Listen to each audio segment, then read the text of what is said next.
நான் இப்போ தான் இதை ஃபர்ஸ்ட் டைம் பார்க்குறேன். நீங்கள் இதை யூஸ் பண்ணியிருக்கீங்களா? இதை பற்றி தெரிஞ்சால் கமெண்ட்ஸில் சொல்லுங்கள்.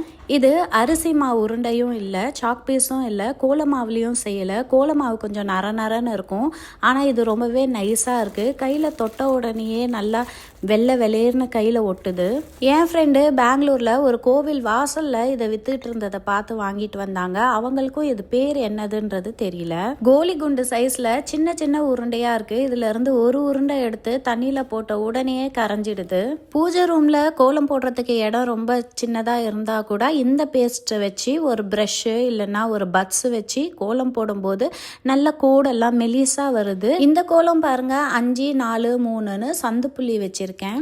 பட்ஸு இல்லை ப்ரஷ்ஷு வச்சு போட்டாலும் கோடெல்லாம் ரொம்பவே ஸ்மூத்தாக வருது. கையில் அரிசி மா கோலம் போடுற மாதிரி துணியில் வச்சு போட்டாலுமே கோலம் அழகாக போட வருது. இது இந்தியாவில் சிங்கப்பூரில் எங்கே கிடைக்கும்? இதை பற்றின இன்ஃபர்மேஷன் தெரிஞ்சால் சொல்லுங்கள். பூஜை ரூமில் சின்ன இடத்துல அழகாக கோலம் போடுறதுக்கு இது ரொம்ப யூஸ்ஃபுல்லாக இருக்குது. வாசல்லையுமே கோலம் போடுறதுக்கு யூஸ் பண்ணலாம். காஞ்ச உடனே நல்லா பளிச்சுன்னு வெள்ளையாக இருக்குது, பார்க்க ரொம்ப அழகாக இருக்குது. இந்த வீடியோ பிடிச்சிருந்தா பேஜை ஃபாலோ பண்ணிக்கோங்க. சுபா விலாக்ஸ் யூடியூப் சேனலையும் சப்ஸ்கிரைப் பண்ணிக்கோங்க. अधरं मधुरं वदनं मधुरं नयनं मधुरं हसितं मधुरं हृदयं मधुरं गमनं मधुरं मधुरा